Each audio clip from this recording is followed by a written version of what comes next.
Hey, you think I don't know about YouTube? Well, I do. With today's story, you'll laugh, you'll learn, and you'll remember where you come from and recognize where you are going. The elders say, what the old sees while sitting, a young cannot see even from the top of a tree. So come now, listen well and let the story speak to your spirit. In the land where the white Nile bends like an old storyteller, clearing his throat before speaking, there stood a village called Malwal Achok, nestled between tall grasses and ancient tamarind trees whose roots gripped the earth as if refusing to let go of memory itself. The people of Malwal Achok said that the land listened. It listened to footsteps, to whispered lies, to laughter, to prayers. The earth has ears, the elders often said, and it never forgets the weight of truth. This was South Sudan, a place where cattle were counted like blessings, where names carried history, and where family was not just blood, but breath. Among the many clans of Malwal Achok, none was more respected than the family of Deng Malek, a cattle lord whose wealth was known not by gold or coin, but by the long-horned cattle that grazed the plains like moving clouds. Deng Malek was a man shaped by both kindness and stubborn pride.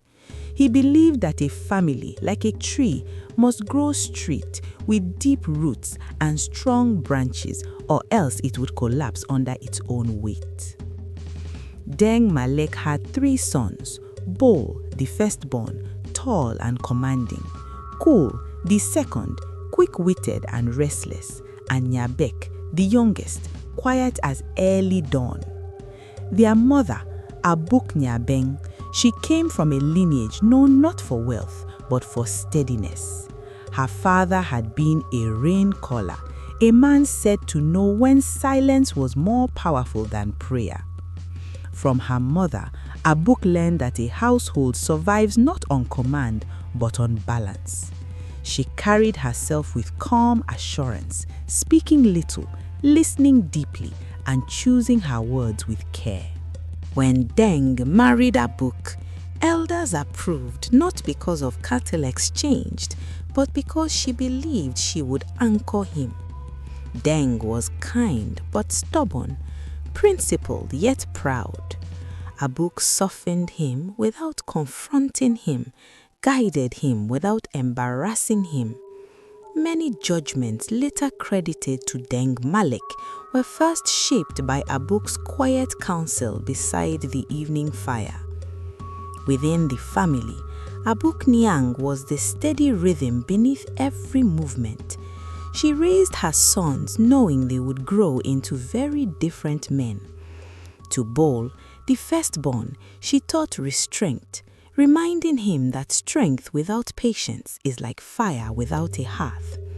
To Kwol, clever and quick, she warned that intelligence untethered from honesty eventually turns against its owner. To Nyabek, quiet as early dawn, she taught listening, often sitting with him beneath the great tamarind tree, asking what the birds were saying, what the wind carried, and what silence meant. Among the women of Malwal Achok, Abuk Nyang was trusted. She helped birthing mothers, mediated quiet disputes, and reminded young wives that endurance was not weakness, but skill. She never raised her voice in public, yet elders listened for her thoughts afterward. Anger is a fire, she often said. If you cook with it, watch the pot. That year, when Abuk Nyang fell ill during the rainy season, the village felt it before her body failed. Her passing left a hollow space in the village that no ceremony could fill. Deng Malek mourned deeply, becoming more rigid, more withdrawn. Their sons grew without her constant steady hand, leaving behind a silence that never quite left their household. Deng Malek eventually remarried years later, taking Achol Anya, a woman known for her beauty and sharp tongue. Achol brought with her a son from a previous marriage, Garang Ton, who grew up alongside Deng's sons, sharing food, cattle paths, and unspoken rivalries. From the outside, the family looked strong.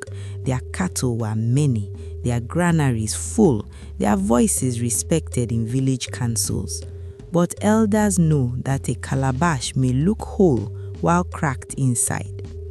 A smiling mouth can hide broken teeth, old Chief Wani Lado often warned, tapping his walking stick against the ground. As Deng Malek grew older, his steps slowed and his eyes began to dim like a fire at dawn. He started speaking more often of inheritance, of who would take the cattle, the land, the ancestral spear, and the duty of leading the family. This talk planted seeds, and not all seeds grow into fruit. Ball, as firstborn, believed leadership was his by right. He had the voice of command and the strength to back it. Yet pride sat in his chest like a drum beating too often. Cole believed intelligence mattered more than birth order. He could calculate cattle exchanges in his head and charm elders with smooth words, but his patience was thin and his ambition sharp. Nyabek, the youngest, listened more than he spoke. He learned from watching birds and elders alike, believing that wisdom came to those who waited. Garang's son, the stepson, stood between worlds, treated as family, yet reminded by whispers that he was not fully of Deng Malek's blood. Achol Anya watched all this quietly. Her love for Garang was fierce, born from years of surviving hardship before marrying Deng Malek. She feared that when Deng died, her son would be pushed aside like a cracked pot. Fear, when fed too often, turns into poison. One dry season evening, when the sky burned red and cattle bells echoed softly, Deng Malek gathered his sons under the great tamarind tree at the center of the homestead. Its roots spread wide, breaking the earth's surface like veins. "This tree has seen my father and his father," Deng said.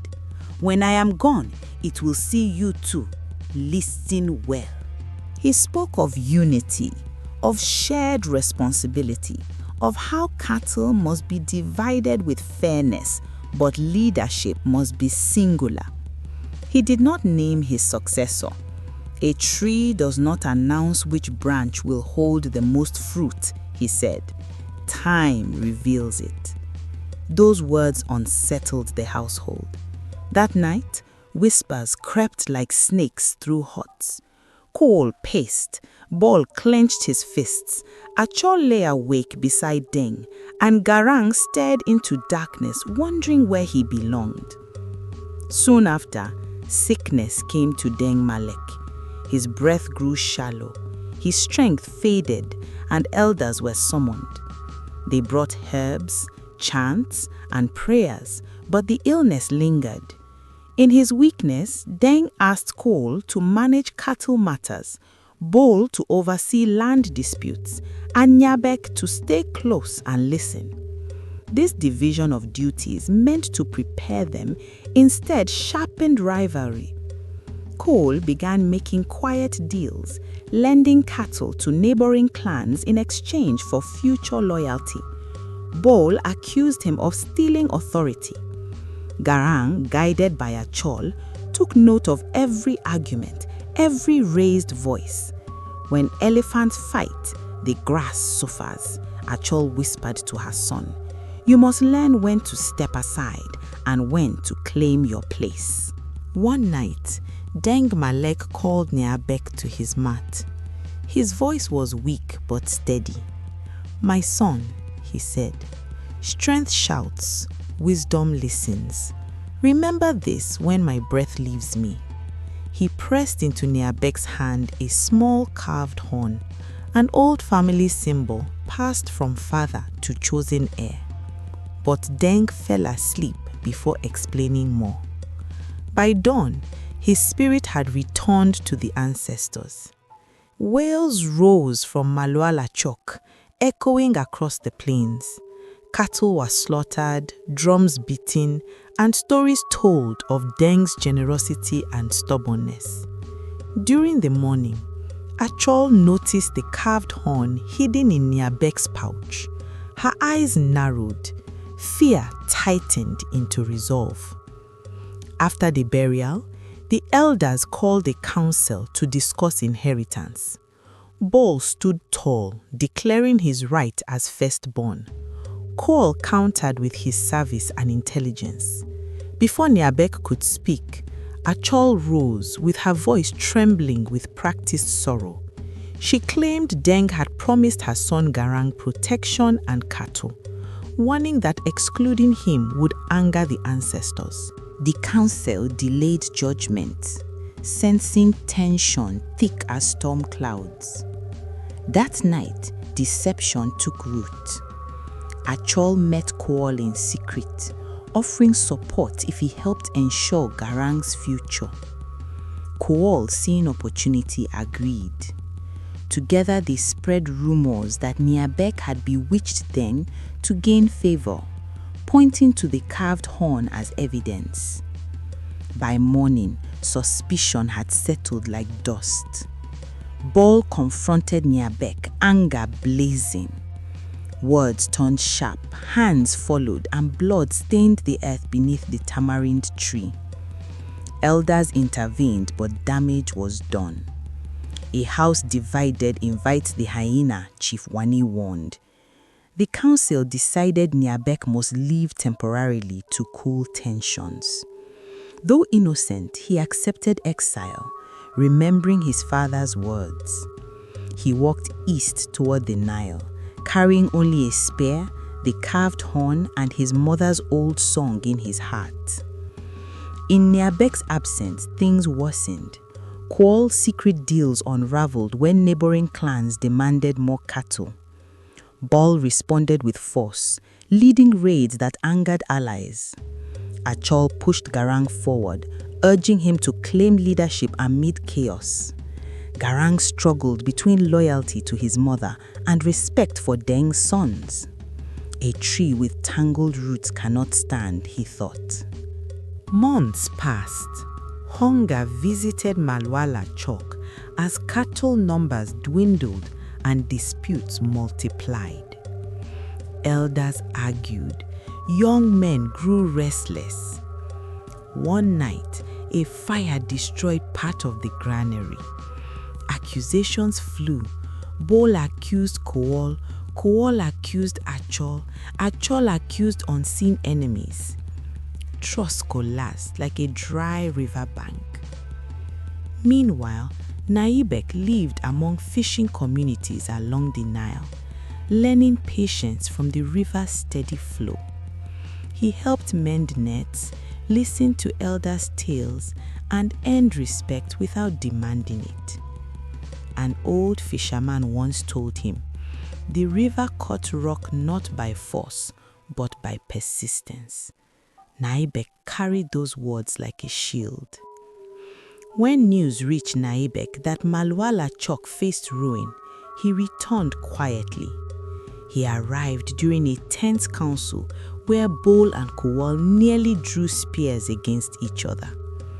Naibek stepped forward, calm and steady, holding the carved horn high. Silence fell. He spoke not of blame, but of roots. He reminded them of Deng Malek's teachings, of unity, of how greed had poisoned their bonds. He revealed the secret deals, not by accusation, but by evidence. Cattle markings, promises overhead, patterns observed. Kool's face drained of color. Achol cried out, her schemes exposed. Garang bowed his head, shame and relief mixing like rain and dust. The elders deliberated long. In the end, they ruled that leadership belonged not to the loudest voice, but to the one who preserved the family soul. Niabek was named caretaker of the family tree, not as tyrant, but as steward. Kool was ordered to restore what he could. Bol was humbled, tasked with rebuilding alliances. Akol was forgiven, but warned, and Garang was formally acknowledged as part of the family, his place secured without deceit. Under Niabek's guidance, Malwal Achok healed slowly. Cattle returned, trust rebuilt, and the tamarind tree stood witness. The family learned that roots cracked by betrayal can still hold if tended with truth. And so the elders say a broken family tree can live again if its roots remember who they are. In Malwal Achok, when the wind moves through the tamarind leaves, people swear they hear Deng Malek laughing softly, pleased that wisdom at last had found its voice. My dear ones, this is where our story ends for now. But tell me, what did your heart feel as you listened? Share your thoughts in the comment, You know Grandma loves to hear from you. And don't forget, press that subscribe button, like the story, and ring the little bell so that every time I come back here, you will be the first to join me. Until then, may your paths be safe, fruitful, and peaceful. Remember, keep your heart warm, your spirit curious and kind.